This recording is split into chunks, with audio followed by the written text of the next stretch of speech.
Hello बच्चों, let's see this question. If integration of e to the power x cube plus x square minus 1 into 3x to the power 4 plus 2x cube plus 2x dx is equal to f x plus c, then the value of f of 1 into f of minus 1 is.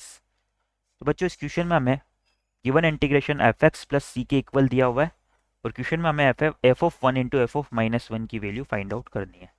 जो given integration है इसे हम आई के equal मान लेते हैं।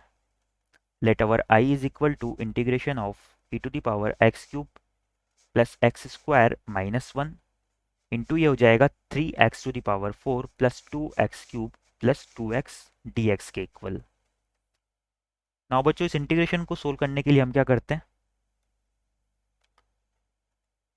यहाँ से हम ये जो e to the power e की पावर में एक क्यूबिक एक्सप्रेशन आ रहा है X cube plus x square minus 1, इसका डिफरेंशिएशन हम इस पोलिनोमियल फंक्शन की हेल्प से बनाने की कोशिश करते हैं। तो यहाँ से हम i को लिख देते हैं integration of e to the power x cube plus x square minus 1।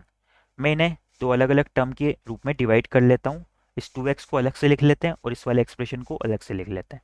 जो फर्स्ट एक्सप्रेशन है इसमें से हम क्या करते हैं, एक्स स्क्वायर कॉमन निकालते हैं, तो एक्स स्क्वायर को यहाँ पर लिख देते हैं और ये हमारा हो जाएगा 3x स्क्वायर प्लस 2x और यहाँ पर आ जाएगा dx, प्लस में हमारा हो जाएगा integration e to the power x cube plus x square minus 1 into 2x dx। यहाँ से बच्चों हम क्या करते हैं, ये जो फर्स्ट वाला इंटीग्रेशन हमारा बन रहा है इसे बाई पार्ट इंटीग्रेट करने की कोशिश करते हैं। Integrating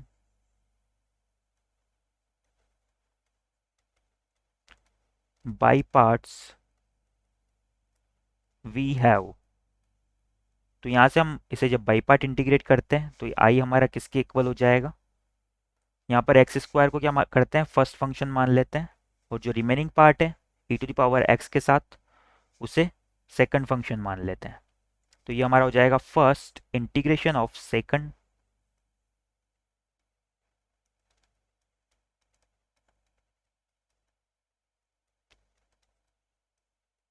minus differentiation of first, x square का डिफरेंशिएशन हो जाएगा 2x into integration of second function यानी कि e to the power x cube plus x square minus 1 into 3x square plus 2x dx, plus में हमारा ये वाला integration same as it is आ जाएगा। Integration e to the power x cube plus x square minus 1 into 2x dx। तो यहाँ से हमारा इंटीग्रेशन आई निकल के आता है बच्चों एक्स स्क्वायर।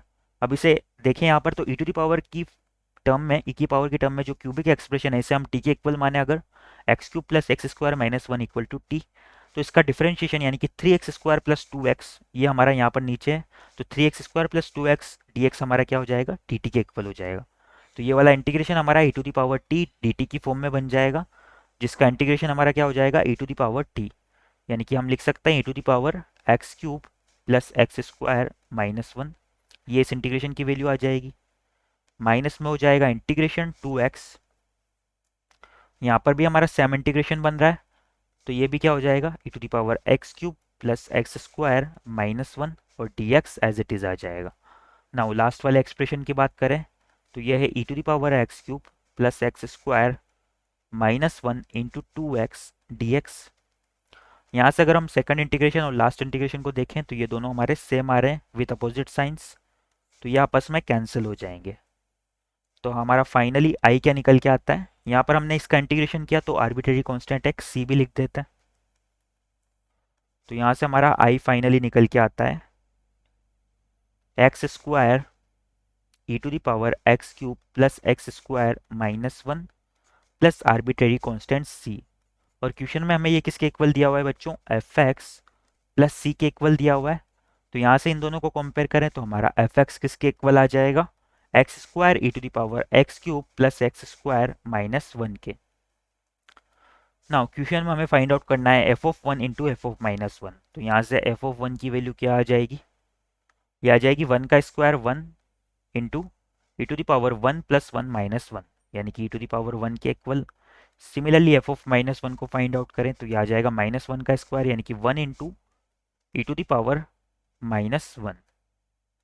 तो यहाँ से हमारा f(1) इंटू f(-1) की वैल्यू आ जाएगी e to the power 1 into E to the power -1 which is equal to 1।